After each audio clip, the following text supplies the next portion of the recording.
జిహ్వాగ్రే బంధనం ప్రాప్తి జిహ్వాగ్రే మరణం ధ్రువం. నీ నాలుక మీదే అన్నీ ఉన్నాయన్నాడు ఒక కవి. అయ్యా, నువ్వు మంచిగా మాట్లాడగలిగితే సకల సంపదలు నీకు సిద్ధిస్తాయి. నీవు మంచిగా మాట్లాడగలిగితే అందరూ నీకు బంధువులు అవుతారు, మిత్రులు అవుతారు. ఒకవేళ నీ మాటలో తేడా ఉంటే అది నీ బంధనానికి కారణమవుతుంది. అంతెందుకు, ఒక్కొక్కసారి నీ మరణానికి కూడా మాటే కారణమయ్యే సందర్భాలు ఉంటాయి అంటాడు ఆయన. కనుక మాట విషయంలో చాలా జాగ్రత్తగా ఉండాలి. అయితే సమాజంలో చూస్తున్నప్పుడు కొన్ని చిత్రాలు కనిపిస్తాయి.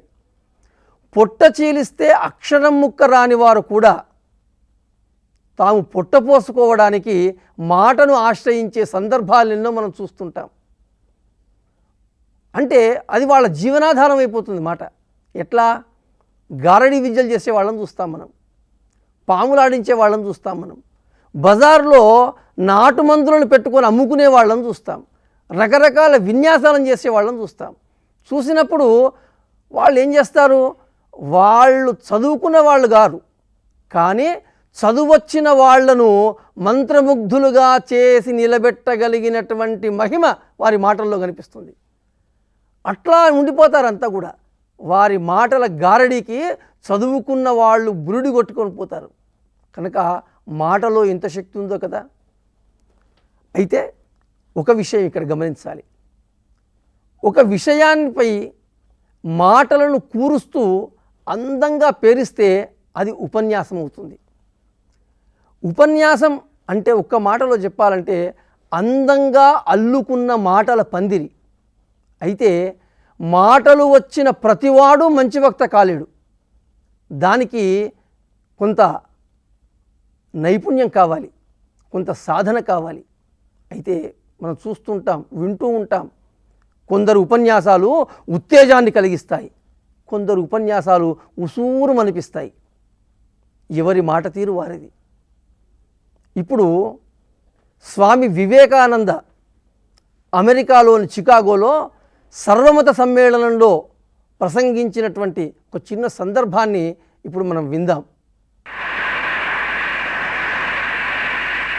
It fills my heart with joy unspeakable to rise in response to the warm and cordial welcome which you have given us. I thank you in the name of the most ancient order of monks in the world. I thank you in the name of the mother of religions. And I thank you in the name of the millions and millions of Hindu people of all classes and sects.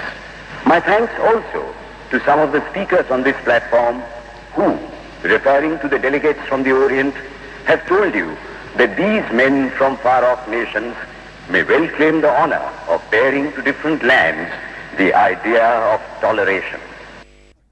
విన్నారు కదా, my dear sisters brothers of America అన్న ఒక్క ఆత్మీయ సంబోధన అక్కడ ఉన్నటువంటి ఆహూతుల హృదయాలను పులకింపజేసింది, వాళ్ళ ఆనందాన్ని చప్పట్లుగా ప్రతిధ్వనింపజేసింది. ఆ ఘట్టాన్ని ఒక్కసారి మళ్ళీ వినండి. Brothers of America,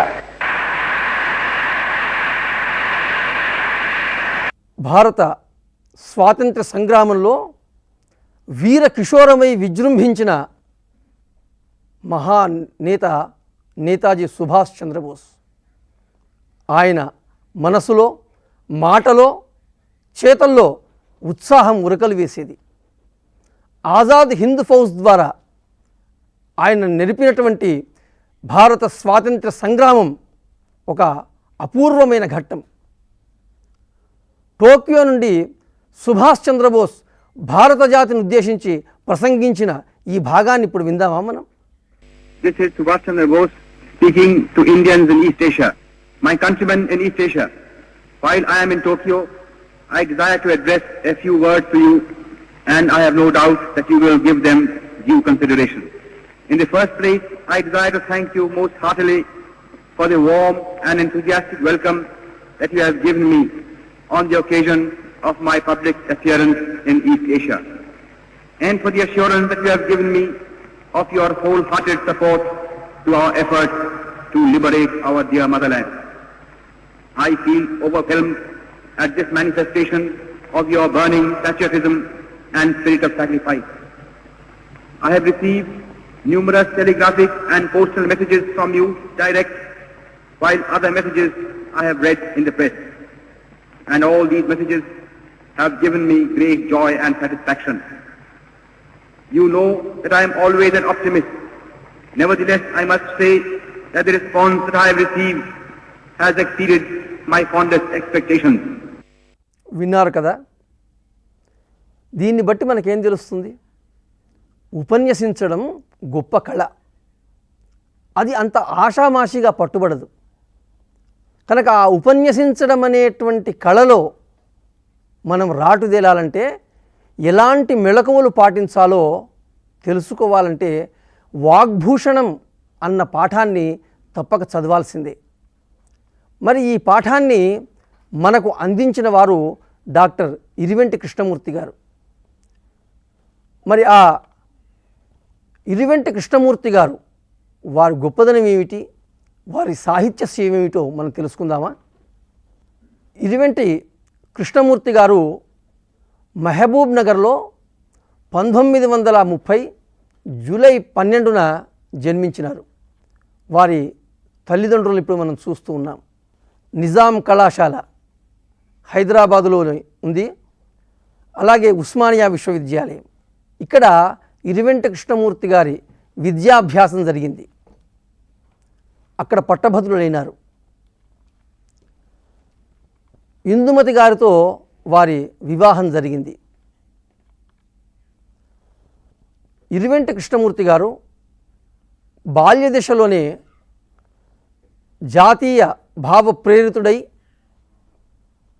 భారత స్వాతంత్రోద్యమంతో ప్రేరితుడై, నిజాం రాష్ట్రంలో జరుగుతున్నటువంటి స్వాతంత్రోద్యమంలో పాలుపంచుకున్నారు.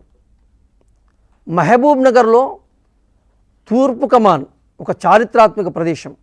దాని పక్కలే ఉన్నటువంటి శ్రీ సీతారామాంజనేయ గ్రంథాలయం ద్వారా నిజాం విమోచనోద్యమంలో ఒక చురుకైన పాత్రను వారు పోషించినారు.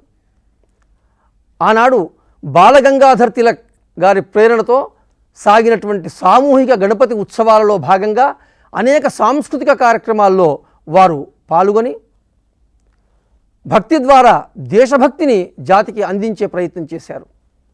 ఈ నిజాం విమోచనోద్యమంలోనే వారు చెరసాల పాలైనారు. ఇక వారి సాహిత్య విషయానికి వస్తే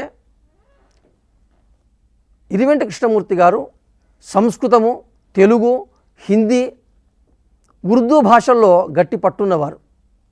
ఉస్మానియా విశ్వవిద్యాలయంలో రీడర్గా పనిచేశారు.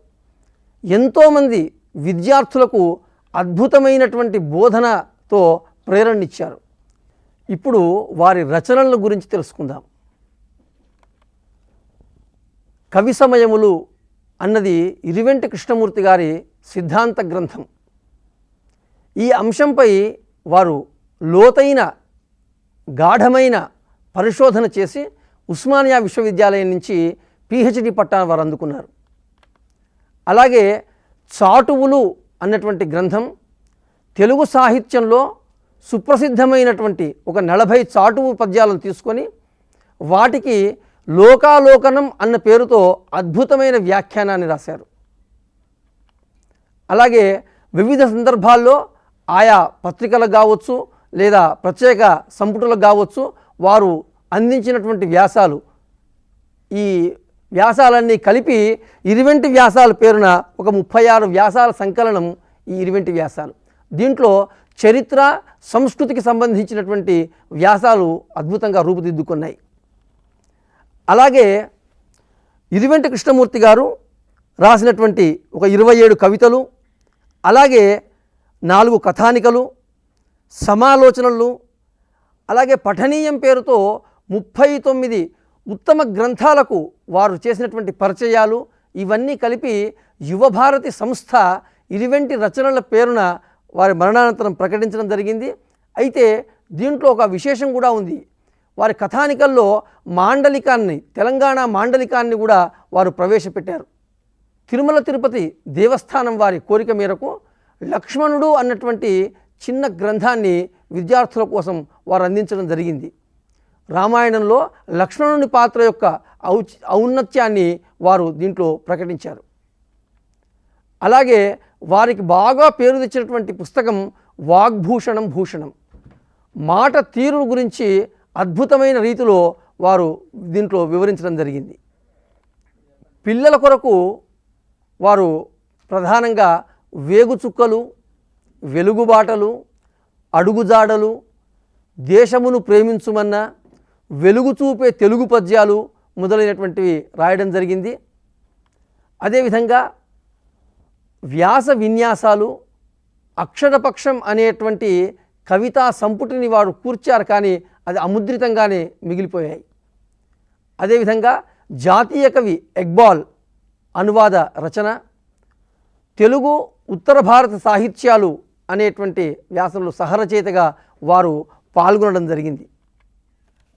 ఇరివెంటి కృష్ణమూర్తి గారు వారి సాహిత్య సేవను మనం పరిశీలిస్తే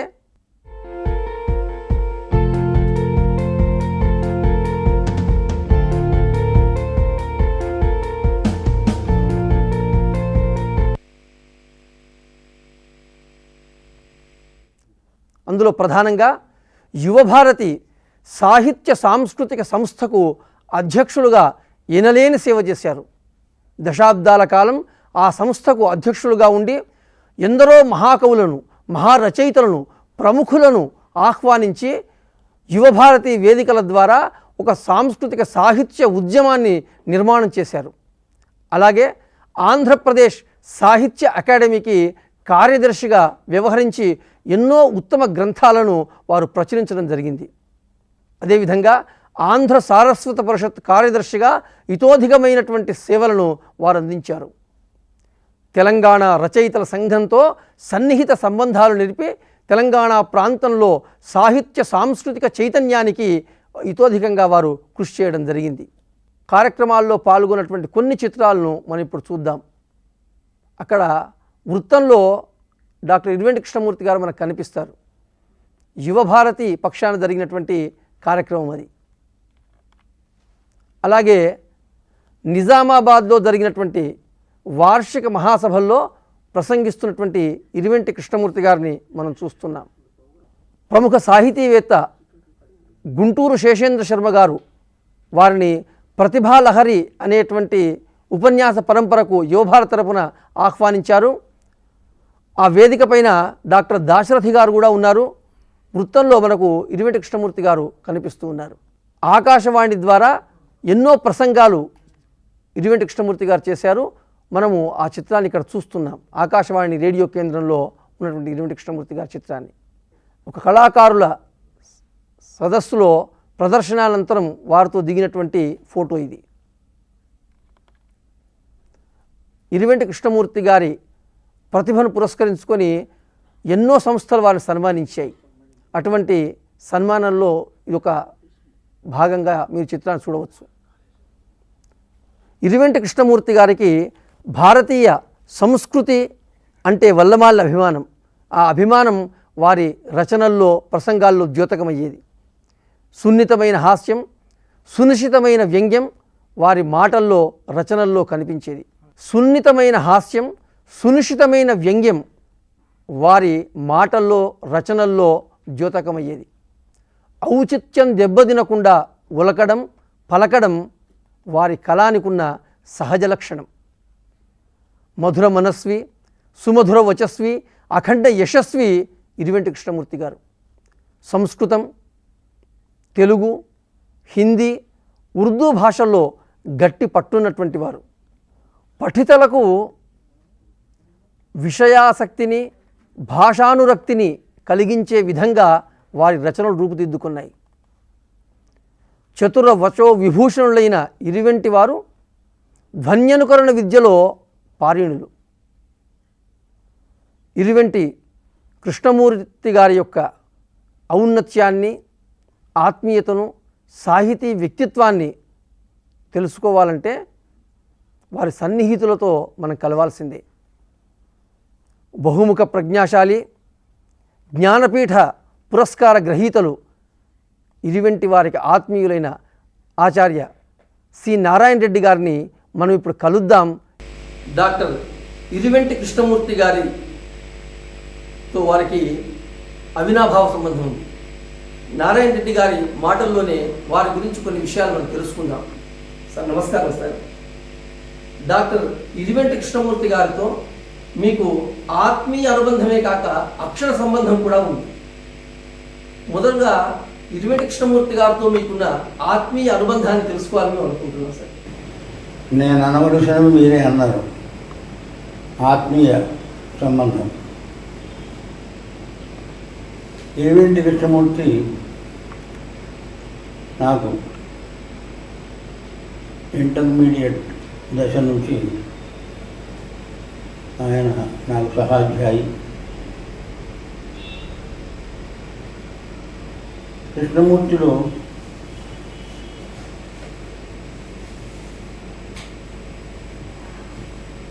మీరన్న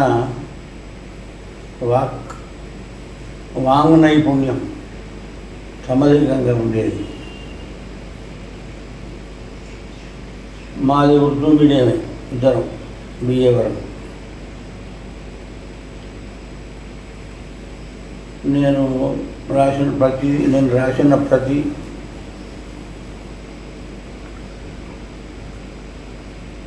కవిత ముందు ఆయనకు వినిపించేవాడిని. కృష్ణమూర్తి బాగుంటే చాలా బాగుందని చెప్పేవాడు, లేకపోతే ఏ కవిత అవుతాయి అనేవాడు.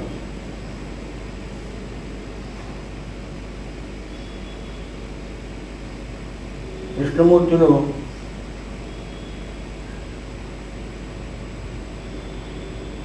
అపారమైన వైదుష్యం ఉంది. వైదుష్యంతో పాటు వక్తృత్వం ఉంది.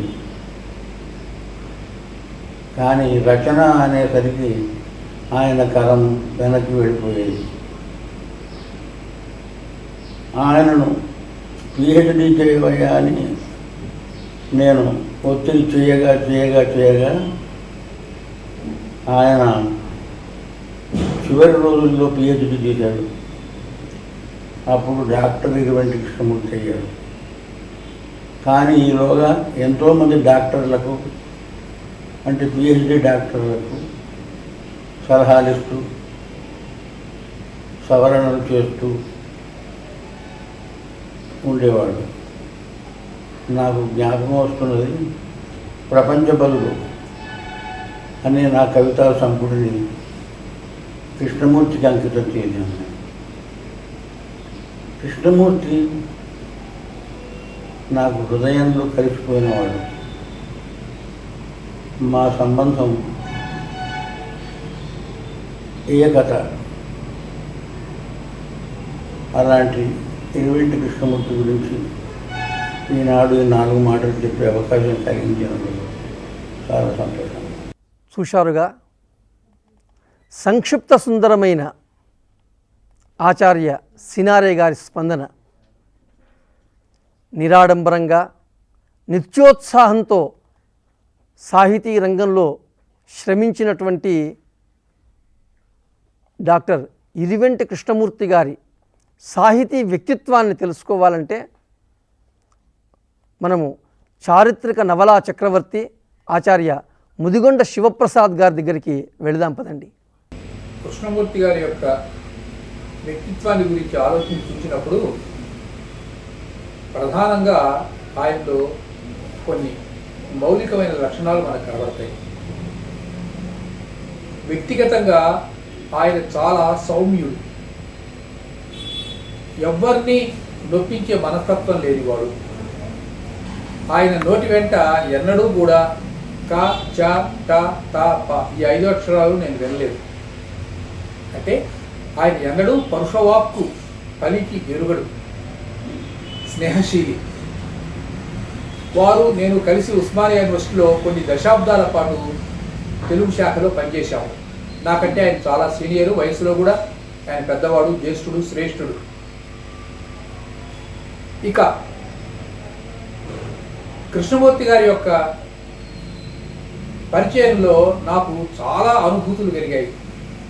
ఆర్షధర్మం అంటే ఆయనకి అమితమైనటువంటి ప్రేమ. వాళ్ళ నాయనగారి నుంచి సంక్రమించినటువంటి ఏ వారసత్వం అయితే ఉన్నదో, ఏ విభూతి అయితే ఉన్నదో దాన్ని ఆయన జీవితాంతం కాపాడుకుంటూనే వచ్చాడు.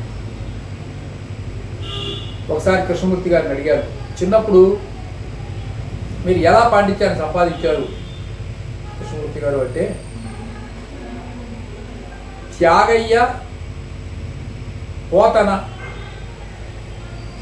ఈ సినిమాలు చూచాను, వాటి వల్ల నాకు పాండిత్యం వచ్చింది అన్నారు. మాట్లాడడం మొదలుపెట్టినట్లయితే ఎక్కువ ప్రవాహంలాగా వెళ్ళిపోతుండేది, చలోక్తులతో. వింటున్నటువంటి వారందరూ కూడా ఇంకా కొంచెంసేపు మాట్లాడితే బాగుండు అన్నటువంటి భావన కలిగి ఉండేవారు. కృష్ణమూర్తి గారి యొక్క పాండిత్యం కవి సమయముల మీద ఆయన చేసినటువంటి సిద్ధాంత వ్యాసం, కవి సమయములు అంటే అందరికీ తెలుసు కదా.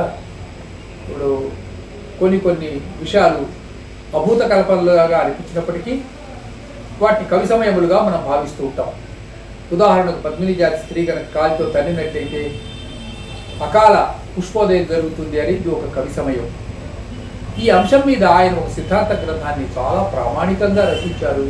దీనిపై తెలుగులో అంతటి పరిశోధన ఎక్కడా కూడా జరగలేదు. యువభారతి అధ్యక్షులుగా వారు చేసినటువంటి సేవ అమోఘమైందని అంటుంటారు కదా, ఆ వివరాలు మీ ద్వారా తెలుసుకోవాలనుకుంటున్నామండి. యువభారతి అని పేరు పెట్టినప్పటికీ అది నిజానికి ప్రౌఢభారతి. యువభారతి ద్వారా వారు చాలా ప్రసంగ కార్యక్రమాలు ఏర్పాటు చేశారు. ఒక సాహిత్య కార్యక్రమానికి ఎంతటి వ్యాప్తి, ఎంతటి ప్రచారం వారు ఆ రోజుల్లో కల్పించారో మనం ఆలోచించవచ్చు. వీడియో చూశారు కదా, మరి ఇప్పుడు చూసినటువంటి ఈ వీడియోల ఆధారంగా ఇది చేయండి. మీరు డాక్టర్ ఇరివెంటి కృష్ణమూర్తి గారి సాహితీ సేవను తెలపండి. వాక్శక్తిని తెలుపుతూ ఉపన్యాస కళలో మెలకువలను తెలిపేటువంటి పాఠ్యభాగం వాగ్భూషణం. ఇందులో మాట యొక్క గొప్పదనాన్ని గురించి వారు ఎన్నో విషయాలు చెప్పారు. అయితే ఈ పాఠం వ్యాస ప్రక్రియకు చెందినటువంటిది. మరి వ్యాసం అంటే ఏమిటో మనం తెలుసుకుందాం. వ్యాసం అంటే విషయాన్ని విపులీకరించి రాయడం. మరి ఈ వ్యాసానికి ఎలాంటి లక్షణాలు ఉండాలో కూడా మనం ఇప్పుడు చూద్దాం. వ్యాసం వచనంలో ఉండాలి. ఉపక్రమం, విషయ విస్తరణ, ఉపసంహారం అనేటువంటి ప్రధాన భాగాల్లో ఇది సాగాలి. అదేవిధంగా సందర్భాన్ని బట్టి ప్రత్యేక శీర్షికలు కూడా అక్కడక్కడ మనం ఉంచవచ్చు. సంక్షిప్తత అనేది వ్యాసానికి శోభనిస్తుంది. ఎందుకంటే పొదుపు అనేటువంటిది దేంట్లోనైనా రాణిస్తుంది.